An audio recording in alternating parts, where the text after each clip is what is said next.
يا شيخ صلي على سيدنا النبي في قلبك قبل اي كلام، وهو ده الهدف من الكلام. وصلي على سيدنا النبي في قلبك كمان مره، ما تبقاش بخيل، عشان احسن ما نبدا بالكلام والصلاه على خير الخلق والانام سيدنا النبي عليه افضل الصلاه والسلام. حتى يا صاحبي لو انا طالع علو في الكلام فبرضه هنصلي على سيدنا النبي عليه افضل الصلاه والسلام.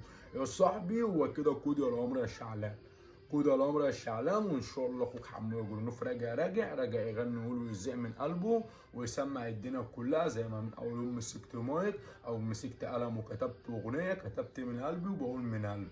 يا صاحبي انا جاهدت نفسي فغلبان الشيطان ونفسي والهوى، ولقيت نفسي بنزل مهرجان يا اخواتي يوم الخميس الجاي على اليوتيوب على قناه حموده جرنوف الرسميه. مهرجان حكايه بتجر حكايه، الصاحب يا معلمه. مهرجان قديم يا اخواتي انا بحييه من تاني.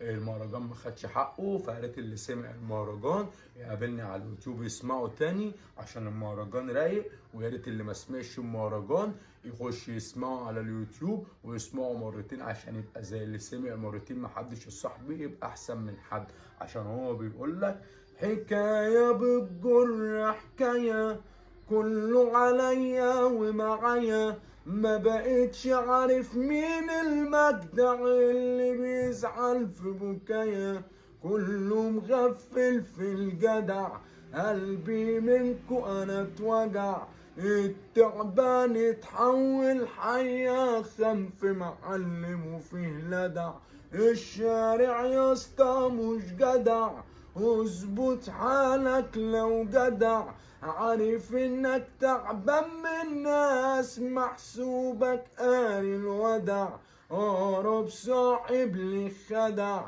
شفت منه امل بدع، مع انك بتشيله في عينك بس هو مش جدع. اخوات يوم الخميس الساعة 9 مساء على اليوتيوب على قناة حمودة جرنوف، مهرجان حكاية بتجر حكاية، صاحبي يا صاحبي يا معلمة.